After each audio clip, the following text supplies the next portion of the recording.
ഇന്നലെ സിനിമ കഴിഞ്ഞ് എപ്പോഴാ വന്നത്? ഞാനിന്നലെ വന്നാല്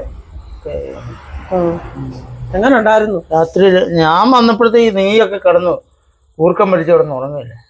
പിന്നെ ഞാനും ഇവിടെ കിടന്ന് അതിലെ കിടന്ന് കുറേ മുട്ടി ലാസ്റ്റ് മോൾ എഴുന്നേറ്റ് വന്നിട്ട് തുറന്ന്. പിന്നെ എങ്ങനെ ഉണ്ടായിരുന്നു പടോ? ഇത് രാവിലെയൊക്കെ നീ ഇതിനകത്ത് കണ്ടായിരുന്നോ? മൊബൈൽ വല്ലതും കണ്ടായിരുന്നോ? ദൃശ്യത്തിനെ പറ്റിയുള്ള ഓരോ അവന്മാരും ഓരോ കമന്റുകളും റിവ്യൂ നമ്മളങ്ങനെ റിവ്യൂ ഒന്നും ചെയ്യുന്ന പരിചയമില്ല. അപ്പൊ അതിനകത്തെല്ലാം പറയുന്ന ആൾക്കാർ പറയുന്നത്, പല ആൾക്കാർ പറയുന്നത് മഹാബോറാണ് പടം, ഒട്ടും കൊള്ളത്തില്ല, വെറുതെ പൈസ പോയി എന്നൊക്കെയാണ് ഇവന്മാർ പറയണത്. മനസ്സിലായ? പിന്നെ ദൃശ്യം 1 നല്ല സൂപ്പർ പടമാണ്. ദൃശ്യം 2 കുറച്ചുകൂടെ താന്ന്. ഇത് ബിഗ് സീറോയിലാണ് കിടക്കുന്ന ഇവന്മാർ പറയുന്നത്. മനസ്സിലായേ? ഒരു സിനിമ നമ്മൾ കാണുമ്പോൾ നിനക്കറിയാലോ, ഞാൻ ദൃശ്യം 1 നമ്മൾ ഒരുമിച്ചാണ് വെക്കുന്നല്ലേ, മക്കളുമൊക്കെ ആയിട്ടാണ് പോയി കണ്ടത്. രണ്ടാമത് ഞാൻ ആദ്യം പോയി കണ്ടു. രണ്ടാമത്തെ ദൃശ്യം ഞാൻ ആദ്യം പിന്നെ ഞാൻ പോയി കണ്ടു നിന്നോട് പറയാതെ അല്ലേ. അപ്പം ഞാൻ പോയി കണ്ടു, എന്നിട്ട് നിന്നോട് വന്ന് പറഞ്ഞത് സൂപ്പറാണ്, അതിൻ്റെ നല്ല കണ്ടിന്യൂവേഷനാണ് എന്നെല്ലാം ഞാൻ പറഞ്ഞില്ലേ. രസമുണ്ടായിരുന്നു. ഈ സിനിമയെ പറ്റി ഇവർ പറയുന്നത്, അതായത് ഇത് ഒട്ടും കൊള്ളില്ല, ഇത് കാശിന് കൊള്ളത്തില്ല, ഇതിനകത്ത് യാതൊരു ട്വിസ്റ്റും ഇല്ല. ഒരു എന്നാ പറയുന്നത്, ഒരു സീരിയല്. ഈ ചന്ദനമഴ എന്താ, നീ ഇവിടെ സച്ചിയുടെയൊക്കെ സീരിയലൊക്കെ കാണുമല്ലോ. ചെമ്പനീർ പൂവ്. ചെമ്പനിയാണോ? ചെമ്പനീർ പൂവ്. ചെമ്പനീർ പൂവ്. അതൊക്കെ ഇതിലും കൂടുതൽ വെട്ടണമെന്നൊക്കെയാണ് ഇമാർ പറയണത്. ഇതെന്നാന്നറിയോ, നമ്മൾ ഒരു സിനിമ കാണുമ്പോൾ, അപ്പം ഞാൻ ഈ സിനിമ കാണുമ്പോൾ എൻ്റെ മനസ്സിൽ എനിക്ക് തോന്നിയൊരു കാര്യം എന്ന് പറയുന്നത്, ഇപ്പം നമുക്കും കുട്ടികളൊക്കെ ഇല്ലേ, മോളുണ്ട് മോനുണ്ട് അല്ലേ, നമ്മുടെ കുഞ്ഞുങ്ങളെ നമ്മുടെ സ്വകാര്യമായിട്ടുള്ള ഇങ്ങനെയുള്ള അവരൊന്നും പിള്ളേരൊന്നും കേൾക്കാതെ നമ്മൾ പറയില്ല, കുഞ്ഞുങ്ങളെ പറ്റിയുള്ള നമ്മുടെ ആ ഒരു പ്രതീക്ഷകളും അല്ലേ.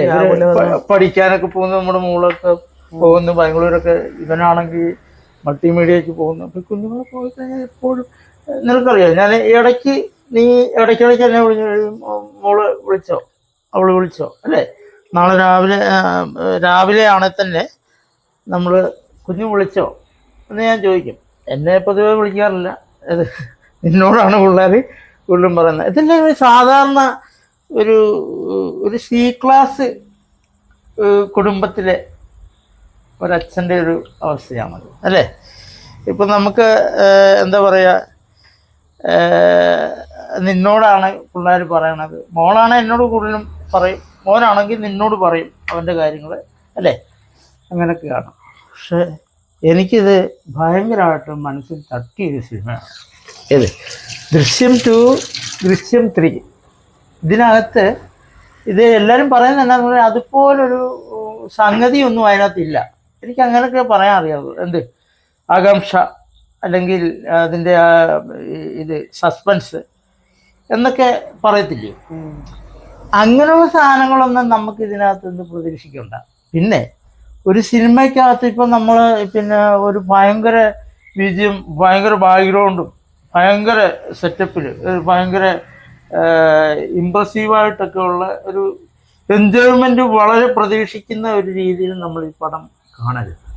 പക്ഷേ നമ്മളങ്ങനെ കണ്ടു കഴിഞ്ഞാൽ നമുക്ക് അതാണ് അങ്ങനെ നമ്മൾ നോക്കുമ്പോൾ ഇത് പുറകോട്ടാണെന്ന് നമുക്ക് തോന്നും. എങ്കിലും ഞാനൊരു അച്ഛനായതുകൊണ്ട് 2 മക്കളുടെ കാര്യങ്ങളൊക്കെ കരുതലോടെ അല്ലേ നമ്മുടെ കുടുംബത്തിന് കരുതി ചെയ്യുന്നതുകൊണ്ട് എനിക്ക് നമ്മളിൽ ഒരാളെ പോലെ നമുക്ക് ആ മനുഷ്യനെ തോന്നുന്നതാണ്. ഈ ജോർജ് കുട്ടി എന്ന് പറയുന്ന പാർട്ടി, മോഹൻലാൽ എന്നുള്ള സംഭവം അങ്ങോട്ട് മാറ്റി വെക്കുക. ജോർജ് കുട്ടി എന്ന് പറയുന്ന സാധാരണക്കാരനായിട്ടുള്ള ഒരു മനുഷ്യൻ, വലിയ വിദ്യാഭ്യാസമൊന്നുമില്ലാത്ത ആ മനുഷ്യൻ്റെ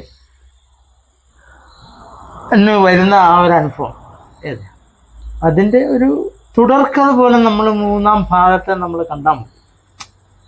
അതിനകത്ത് ഞാനെങ്ങനെ മനസ്സിലാകുന്നത് എനിക്കിഷ്ടപ്പെട്ട്.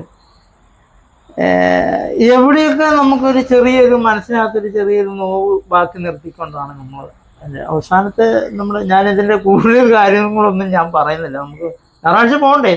ഓണം. ആ ഒരു കൂള് മാങ്ങ എന്ത് ചെയ്തു? മാങ്ങയൊക്കെ ഞാൻ കഴിച്ചു. മാങ്ങ നീ നിന്നോ? അത് ശരി. ഞാനീ പറഞ്ഞു വന്നപ്പോൾ നീ മാങ്ങായും കഴിക്കും. നീ ഇപ്പം മാങ്ങയുടെ ഒരു കൂള് കഴിച്ചപ്പോഴുള്ള ആ ഒരു മധുരം നിന്റെ മനസ്സിൽ തട്ടി, നീ ആസ്വദിച്ച് കഴിച്ചല്ലോ, കാര്യം എനിക്ക് തന്നില്ല എന്ന് പറയുന്ന പോലെ ഉള്ളൊരു ഫീലാണ് ഈ സിനിമ കാണുന്നത്. ഞാൻ ഇതിനകത്തൊക്കെ കഥാപാത്രങ്ങളെ പറ്റിയോ അല്ല അതിനകത്തുള്ള സംഭവങ്ങൾ നമ്മൾ ഷാജോണും ഉണ്ട് കേട്ടോ. ദൃശ്യം 2-നകത്ത് ഷാജോൺ ഇല്ലായിരുന്നു, പുള്ളി ഇല്ലായിരുന്നു. അപ്പം എന്താണെങ്കിലും ഒരു കാര്യം മനസ്സിലാക്കണം, നമ്മൾ ഒരു സിനിമ ഇറങ്ങിയ ഉടനെ അത് കൊള്ളത്തില്ല, അതിനെ കുറേ ചീത്ത വിളിച്ചു അല്ലെങ്കിൽ അങ്ങനെ വൾഗറായിട്ട് പറഞ്ഞ് ആ ഒരു വലിയൊരു സംരംഭം ഇത് ആസ്വാദകരുടെ ഇഷ്ടമാണല്ലോ. ഇത് പല രീതിയിലുള്ള ആസ്വാദകരാണ് ഒരു സിനിമ കാണുന്നത്. ഇപ്പോൾ ഒരാളുടെ മൈൻഡെല്ലാം മറ്റൊരാൾ മനഃപൂർവ്വം തേജോവധം ചെയ്യാൻ വേണ്ടി ഈ പടത്തെ പൊട്ടിക്കുക. ഇതൊക്കെ ഈ ഫാൻസുകാരുടെയൊക്കെ കളിയാണ്. മമ്മൂട്ടി ഫാൻസ്, മോഹൻലാൽ ഫാൻസ്, നമ്മളെ വല്ല ഫാൻസിലും വല്ലതുമാണോ? നല്ല പടമാണെന്ന് നമ്മൾ അറിയുമ്പോൾ മിക്കതും ഞാൻ ഈ കോട്ടത്തെ ചങ്ങനാശ്ശേരിയിൽ പോകുമ്പോൾ നമ്മൾ കാണുന്നു. എന്നിട്ട് നിന്നോട് പറയുന്നു സമയമുണ്ട് നമ്മൾ പോയി കാണും. അപ്പം എൻ്റെ അഭിപ്രായത്തിൽ നമ്മൾ ഞായറാഴ്ച പോകാൻ പറ്റുമോ? ഞായറാഴ്ച ടിക്കറ്റ് കിട്ടുകയല്ലേ? ഭയങ്കര തിരക്കാണ്. ബുക്ക് ചെയ്യണോ നീ? ഭയങ്കര തിരക്കാണ്. ഞായറാഴ്ച പോകാൻ പറ്റില്ല, നമുക്ക് തിങ്കളാഴ്ച അല്ല ചൊവ്വാഴ്ച പോകാം. കാണേണ്ട പടമടി അസാധ്യമായിട്ട് നമ്മളെ ചിന്തിപ്പിക്കുകയും നമ്മളെ കൂടുതൽ. എനിക്ക് തോന്നുന്ന ഈ ദൃശ്യം 3-യുടെ ബാക്കി 4-ാം ഭാഗമൊന്നും പറയുന്നില്ലേ? സത്യം പറയുന്നത് 4-ാം ഭാഗമല്ല ഇത്. ജോർജ് കുട്ടി എത്ര ഭാഗങ്ങളിലൂടെ വേണേലും ഒരു സാധാരണക്കാരനായിട്ടുള്ള ഒരു കഥാപാത്രമായിട്ട് പോകുന്ന ഒരു സിറ്റുവേഷനായി സംഭവം. അതിന് 4-ാം ഭാഗമൊന്നും 5-ാം ഭാഗമൊന്നും ഒന്നും ഇല്ല, മനസ്സിലായില്ലേ എന്നാണ് എനിക്ക് തോന്നുന്നത്. അത് തന്നെയല്ല നിന്നോട് ഞാൻ പറയാം, നിനക്കറിയാലോ ഞാനൊരു സിനിമ കാണുക എന്ന് പറഞ്ഞാൽ ഞാനൊരു കലാകാരനായതുകൊണ്ട് കേട്ടോ.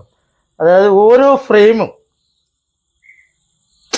അതിലെ ഓരോ ഷോട്ടും ഓരോ ഫ്രെയിം വരെ ഞാൻ നോക്കി വളരെ സൂക്ഷ്മതയോടെ ഞാൻ നോക്കി അത് ആസ്വദിച്ച് കാണുന്ന മനുഷ്യനാണ്. അങ്ങനെ നോക്കുമ്പോൾ ഇതിൻ്റെ മ്യൂസിക് ആണെങ്കിലും ക്യാമറ വർക്കാണെങ്കിലും അവർക്ക് പേരൊന്നും നമുക്ക് എനിക്ക് പറയാൻ അറിയാം. ജിത്തു ജോസഫ് എന്ന് പറയുന്ന മനുഷ്യൻ ചെയ്ത ക്ലാസ് പടങ്ങളിൽ 2 ഇത് 3-ാമത് വന്നിരിക്കുന്ന ഈ പടം. അയാളുടെ ഐഡൻറ്റിറ്റി അതിനകത്ത് വന്നിട്ടുണ്ട്. ജോർജ് കുട്ടി എന്ന് പറയുന്ന ആ കഥാപാത്രം നമ്മുടെ മനസ്സിലൂടെ സഞ്ചരിക്കുന്നു. അപ്പം നമുക്ക് ഞായറാഴ്ച പറ്റുവാണെങ്കിൽ പോകാം കേട്ടോ, അല്ലെങ്കിൽ ചൊവ്വാഴ്ച അല്ലെ ബുധനാഴ്ച. പടം സൂപ്പർ, ഒന്നും പറയാനില്ല. പിന്നെ മൈക്ക്, നമ്മുടെ ഈ മൈക്ക് എവിടുന്ന് മേടിച്ചാണെന്ന് ചോദിച്ചു. ഒത്തിരി പേര് ചോദിക്കുന്നുണ്ട്, അവർക്ക് മേടിക്കാനാണെന്ന് പറഞ്ഞു. ആരാ ചോദിച്ചേ? ഒത്തിരി പേര് ചോദിക്കുന്നുണ്ട്. ആണോ? അവർക്ക് മേടിക്കാനാണെന്ന് പറഞ്ഞു. കമ്പനിയിലോ?